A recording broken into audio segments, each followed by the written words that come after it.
Let's discuss the traits of someone who has good character. Hi, my name is Dr. Natalie Jones. I'm a licensed therapist.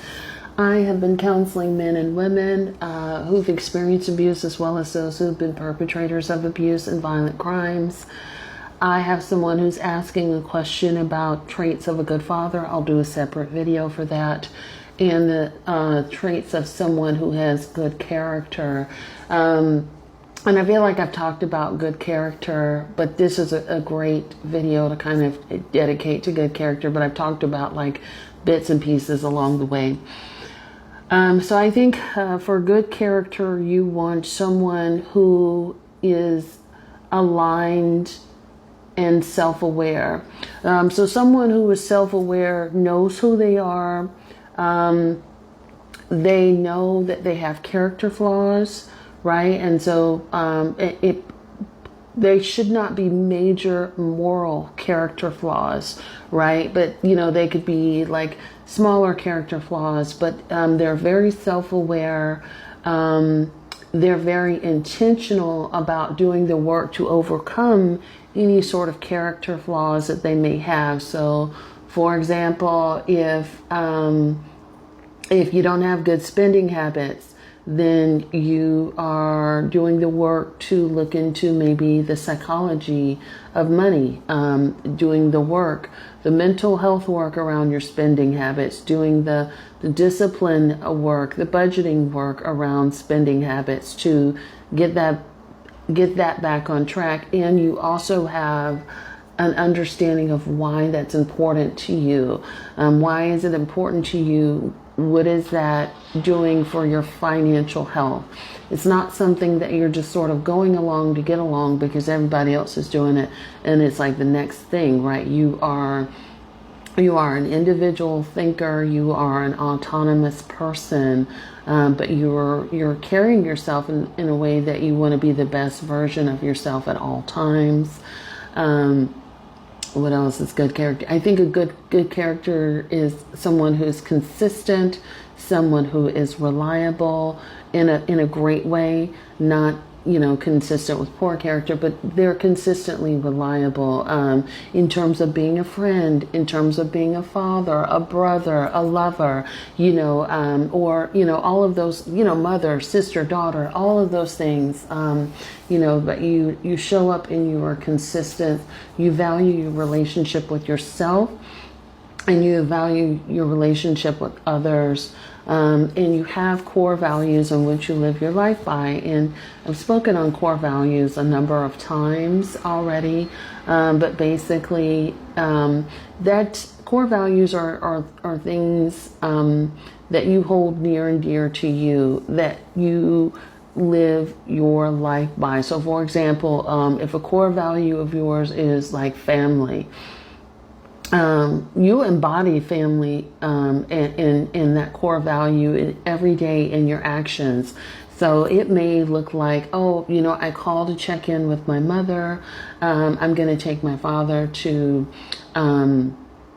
their doctor's appointment on Friday, or, you know, I want to have children. And so I want to connect with a woman that I want to be my wife, or with a man that I want to be my husband, and I'm going to be disciplined. So I'm not going to entertain, you know, everybody that's sort of free for the streets or for a good romp in the hay, right? I'm going to be disciplined because I know what I want, and I'm going to carry myself in that way where I'm already making space for my family. I'm already operating and from a space of loving and healing, you know. And if I don't have family, or if the family that I have aren't on good terms, I've done the mental health work to come to terms with that. So I've worked through that with a professional therapist, right? A licensed and professional therapist. And so that I have prepared myself for creating my own family. And so maybe I'm doing that through friends. I'm doing that through community. So it might look like a school community. It might look like a church community, a community around, hobbies and things like that. So I'm embodying that, and I'm very consistent with myself in doing that. And it's something that is important to me. And you could see that every day. So I'm not just talking about it, right? They're not just words. You can actually see the value that I have for things based on my actions. And that's something that I'm very thoughtful and I'm very intentional about.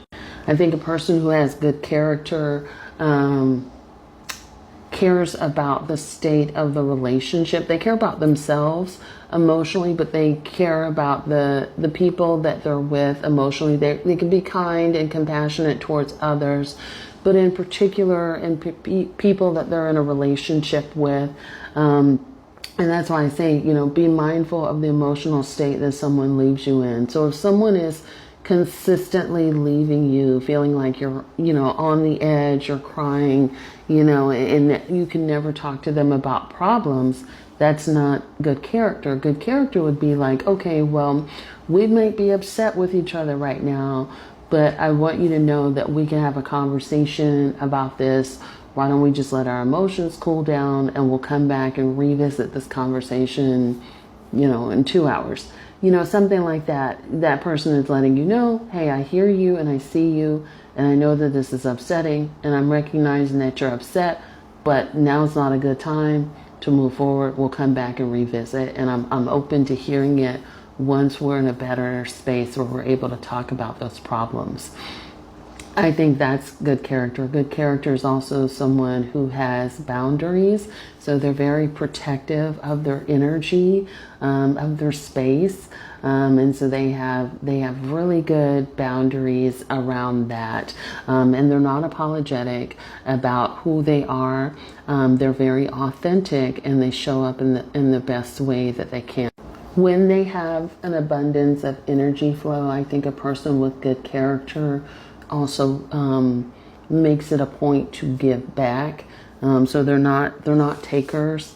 They don't just take from people and from society and without giving gratitude, but also paying it forward by giving it back to children, other adults, some way, somehow, and so that they are expressing their gratitude in that way. I think that they're honest. A person with good character is honest. They have integrity. So they're not going to be brutal with their honesty, but they will have some tact and be respectful in their honesty and their candor. But they're going to be consistently honest. It's not going to be a person that you have to wonder whether or not they're telling you the truth, or do I have to second guess what they're saying, or is there a hidden agenda behind what they're telling me? Are they they're trying to get something for something? I think a person with good character is a doer, so they're not going to sit around and be a keyboard warrior and tell other people that they should do something.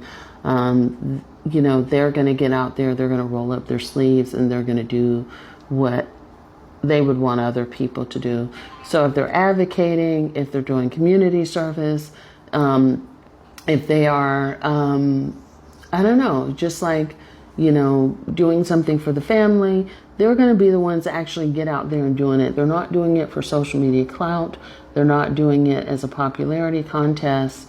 This is a person that actually cares about, they have causes, they have purpose, they have passions and things like that they go after. And it's not, it's not for the cameras. It's not for, again, popularity contests. This is something where they're genuine and they do it from the heart, and they do it when no one's watching. So I hope that helps. Thanks so much for asking that.